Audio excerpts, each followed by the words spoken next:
قاعده 128 مفهوم فتنه قبر را بفهمیم. فتنه در لغت به معنای چی است؟ به معنای ابتلا هست، امتحان است. و در اصطلاح عذاب‌هایی است که در عالم برزخ برای گناهکارا کافرا داده میشه.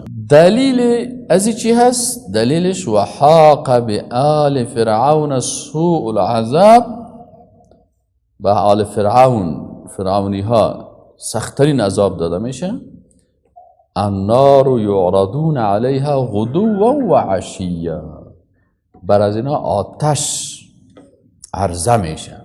یکی داخل شدن آتش است که در دوزخ داخل میشه، یکی است که یک نفر در دوزخ داخل نمیشه بلکه آتش بر از چی میشه؟ عرضه میشه.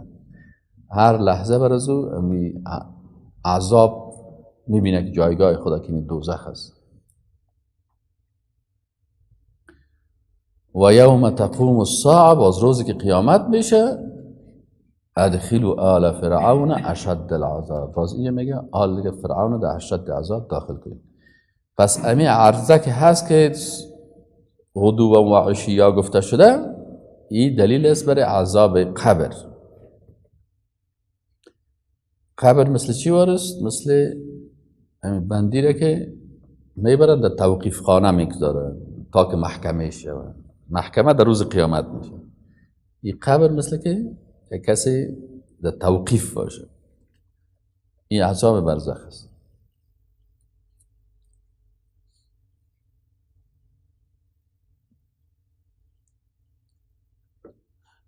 دیگه آیت قرآن میگه سنعذبهم مرتین، ای کافرها و بیدینا و مشرکین و ملحدین و دهریین الله میگه یارو 2 مرتبه عذاب میکنیم.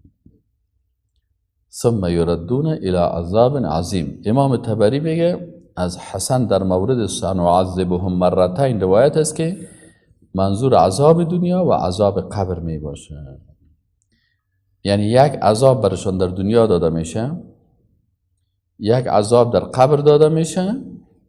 باز میگه ثم یردون الى عذاب عظیم، که باز عذاب عظیم دوزخه.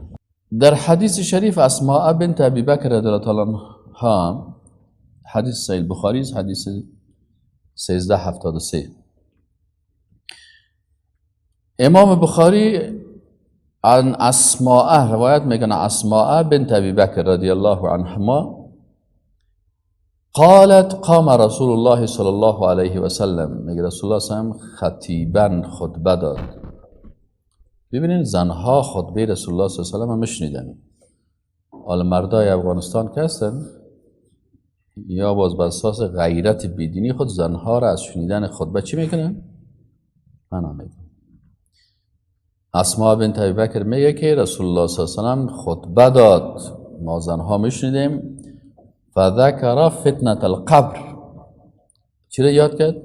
عذاب قبر. التي يفتتن فيها المرء فلما ذكر ذلك ضج المسلمون ضج. وقتی که را گفت مسلمان ها بسیار گریه کردند. و رسول الله صلی الله علیه و سلم در دعاهای خود چی میگفت؟ میگفت اللهم یا الله، حدیث صحیح بخاری 1377،